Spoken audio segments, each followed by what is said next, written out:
Hi అండి, welcome to my channel. ఈరోజు ఈ వీడియోలో స్పాంజ్ వైప్ గురించి నేను రివ్యూ అయితే ఇస్తున్నాను. మనకి చాలా ప్లేస్లో కిచెన్లో చాలా బాగా యూజ్ అవుతాయండి. ఈ స్పాంజ్ వైప్ని మనం గ్యాస్ స్టవ్ దగ్గర కానీ, ఫ్రిడ్జ్ దగ్గర కానీ, అండ్ గ్రైండర్, మిక్సీ వీటన్నిటిని కూడా మనం క్లీన్ చేసుకోవచ్చు. ఈజీగా మనం క్లీన్ చేసుకోవచ్చు అండి. క్లాత్తో కాకుండా మనకి ఈ స్పాంజ్తో కనుక యూజ్ చేసుకొని మనం క్లీన్ చేసుకుంటే చాలా బాగా నీట్గా క్లీన్ అయిపోతాయి. కాబట్టి ఎలా యూజ్ చేసుకోవాలి ఏంటనేది వీడియోలో నేను చెప్తాను. వీడియో నచ్చితే లైక్ చేయండి, మన ఛానల్ను సబ్స్క్రైబ్ చేసుకోండి. ముందుగా ఈ స్పాంజ్ వైప్స్ వచ్చేసి మామూలుగా కాస్ట్ అయితే కనుక 150 రూపీస్ ఉందండి. 99 రూపీస్కే మనకి డిమార్ట్లో అయితే లేదా మనకి ఆన్లైన్లో కానీ మనకి ఇవి రీజనబుల్ కాస్ట్కి మనకి దొరుకుతాయి. కానీ చాలాలు మనం యూజ్ చేసుకోవచ్చు.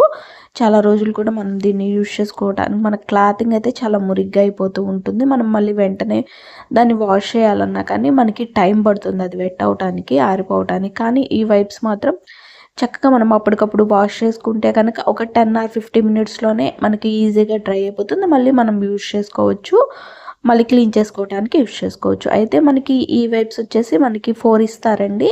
మనకి బ్యాక్ సైడ్న ఫ్రంట్ సైడ్న రెండు డిజైన్లో ఇస్తారు. ఒక డిజైన్ అయితే కనుక మనకి ఎక్కడైనా గట్టిగా మరకలు అనేవి పేరుకుపోయి ఉంటే కనుక మనకి బ్యాక్ సైడ్న చెక్స్ టైప్లో ఇచ్చారు కదా, వాటి తీసుకొని మనం క్లీన్ చేసుకుంటే అటు సైడ్న ఈజీగా రిమూవ్ అయిపోతాయి.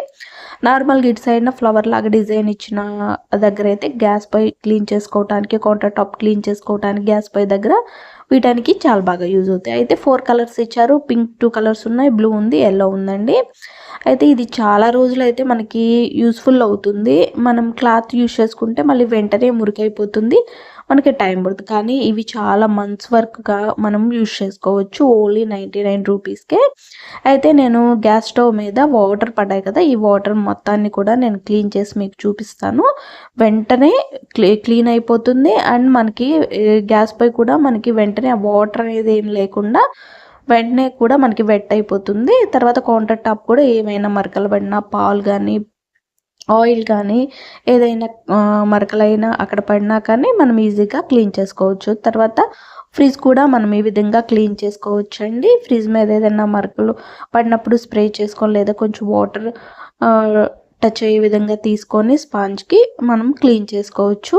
ఈజీగా రిమూవ్ అయిపోతాయి. మనకి క్లాత్ అయితే కనుక మనకి కొంచెం టైం పడుతుంది. ఇదైతే కనుక ఇంకా నీట్గా క్లీన్ చేస్తుంది. అదేవిధంగా మనం గ్రైండర్లు కానీ, మిక్సీ కానీ, మన కిచెన్లో ఎలాంటివి అయినా కానీ నీట్గా క్లీన్ చేస్తుంది. అంతేకాకుండా కబోర్డ్స్ కూడా మనం క్లీన్ చేసుకోవచ్చు, విండోస్ క్లీన్ చేసుకోవచ్చు. చాలా అన్ని రకాలుగా యూజ్ అవుతుంది. తర్వాత యూజ్ చేసుకున్న తర్వాత కొంచెం ఏదైనా వాషింగ్ లిక్విడ్ ఏదైనా వేసుకొని క్లీన్ చేసుకుంటే నీట్